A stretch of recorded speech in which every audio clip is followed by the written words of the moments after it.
Gillette, the best a man can get. Hi, everyone, and welcome to First Things First. I'm Jenna Wolf. That's the Hall of Famer Chris Carter. This is Nick Wright. Somehow, some way, we made it to Friday. We are so glad you're here with us for the next couple of hours. Fun show today. James Harden is making championship promises. Danny Ainge is defending Kyrie Irving like only Danny Ainge can. And in Philly, they're all in on Carson Wentz again. That's where we start, in the city of brotherly love. The Eagles showed Carson Wentz some of that love this offseason with a 4-year extension with $107 million guaranteed. His head coach, Doug Peterson, said he sees this season as a great opportunity for Wentz, and he was highly complimentary of his quarterback. Wentz, coming off back-to-back seasons, cut short by injury. A lot of optimism in Philadelphia surrounding this season. CC, how hard will it be for Wentz to return to his 2017 Pro Bowl form? Well, the Eagles, what they've done is, and through trading Nick Foles to Jacksonville, allowing him to be out of their program, because you can't have Nick Foles with his resume winning the championship with the fan base they have there in Philadelphia continuing to look over Carson. Now, the concerns about Carson's health, Nick, I think you've done a good job through the months, through the years, talking about he's a guy that's injury prone. And if you're really giving an honest look on both sides of it, you have to talk about those injuries. And they just didn't start last year. They didn't start 2 years ago. They go back a number of years at every level that he's been hurt. So you have to talk about that. But they've done the right things as far as supporting him.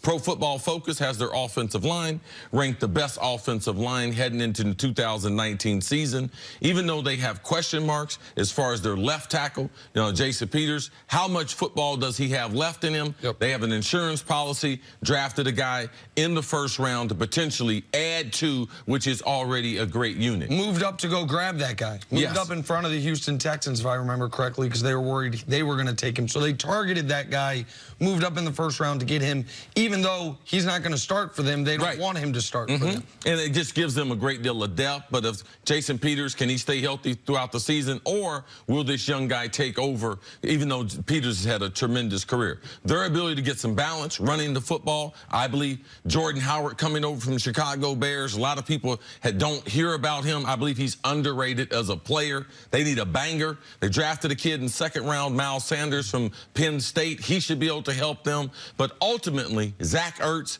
has shown he can be a #1 receiver, tight end. He's had a tremendous summer following his wife around with the World Cup, winning the championship. But I believe the biggest player be Deshaun Jackson. No one in the NFL has caught more 60 yards, touchdowns than him in NFL history. Now, we're going into our 100th season now. We've had some guys that can burn. We've had guys had a lot of yards per catch average. But when you put that with Carson Wentz and some of the things he struggled with last year compared to what he did 2 years ago, I believe bringing back that deep threat with that good offensive line, Jordan Howard giving him some type of punch in a running game, I look for Carson to be able to duplicate what he did 2 years ago and wasn't able to finish it up, getting injured before potentially winning MVP, Nick. So what were the biggest differences between 17 and 18? So because if you look at it, you're like, okay, in 2017, when it looked like he was going to win the MVP, he had a quarterback rating of 102. And in 2018, when he had a losing record as a starter and the team was kind of floundering to a degree, he had a quarterback rating of 102. So how is that the case? Well, in 2017, he did it with an enormous amount of touchdown passes, 33 touchdowns to 7 interceptions. In 2018, he did it by upping his completion percentage from 60% to 70%, which is an outstanding completion percentage, but far fewer touchdowns, only 21 touchdowns. Also, when he was great in 2017 in particular, his best quarter was the first quarter. 10 touchdowns, 2 picks, a 118 rating. Why does that matter? With the pass rush they had, they jumped out to early leads. They could then attack the opposing team. You could rely on that offensive line and running game. In 2018, his worst quarter was the first quarter. 78 rating, only 3 total touchdowns in that first quarter. So you're not playing from ahead, you're playing from behind. You're not relying on your strength. So even if from 10,000 feet, the numbers look similar, it was a less effective season for him. And some bad luck in that So he starts 11 games. 3 of those losses, one time, they lose a game in overtime that they had a lead in overtime. That was the Mike Vrabel going for it instead of settling for the tie. They're up 17-0 going into the fourth quarter against Carolina. Defense allows 21 straight.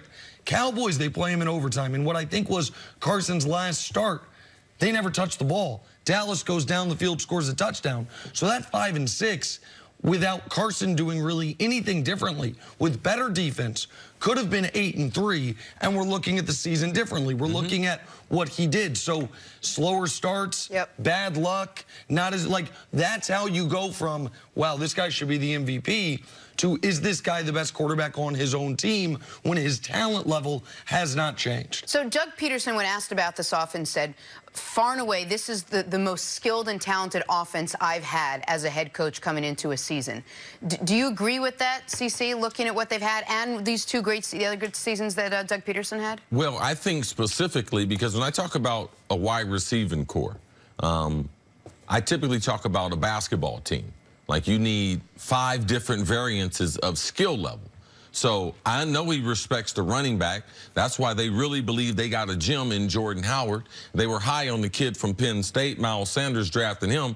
But their wide receiving core, Zach Ertz, if he was the center, being the tight end, he has shown he can get open, being double covered. He can run a variety of routes. Now you add the speed in Deshaun Jackson, so now it starts to fill out. He's the point guard. He's going to run it. They're going to play a fast tempo. And then you have other guys been on the field. Alshon, he'll bounce back from that drop that he had in the playoffs. We don't know where the Eagles season would have ended if he catches that ball. So I just believe the other players that they have, they really fill out that roster. Yeah, Doug, he should be confident. Also, he's got 2 years experience. I guarantee you he feels a lot better as far as what Carson can do, what kind of schemes can I put him in, what type of things does he like, and now that I'm adding some speed to it, I believe they'll have one of the most explosive offenses, Jenna, in the NFL. And with respect to Jay Ajayi, I think Jordan Howard is the best pure runner they've had since Wentz has been there. Yeah, I think Jordan There was a reason why Jay was available from Miami. Absolutely, and I don't totally understand the reason Jordan Howard was available from Chicago. I think that was a mistake by them. I understand they like the smaller, faster running back they have, but I thought Jordan Howard was excellent for them. I think he will be even better behind this offensive line. And Deshaun Jackson, I thought he'd be a great fit in Tampa with Jameis. They never seemed to totally get on the same page. He played his best when Fitzy was in there, when Fitzmagic was in there. Deshaun Jackson seems like a guy that's going to be able to run till he's 50. Like, he's been in the league, feels like forever, still one of the fastest guys. Not at North Dakota State, not in his first 3 years in the league, has Carson Wentz had a deep threat weapon like Deshaun Jackson. So those two additions, even if Carson doesn't totally recapture the 2017 effect that he had, those two weapons should help this team enormously. Doug Peterson, go ahead. D-Jack, last year, only wide receiver to average 18 yards. Even didn't have the type of numbers he won there in Tampa. Only receiver 18 yards a catch last season. DJ, my opinion, star of Hard Knocks that season. Just saying. Well, just saying. Just mentioning it one more time. Coming up, James Harden is making a championship promise. We'll talk some basketball on the other side of FS1. You can always check us out on the Fox Sports channel on Sirius XM. We'll be right back. HBO, get Jenna a cameo on Hard Knocks. Make her life, man.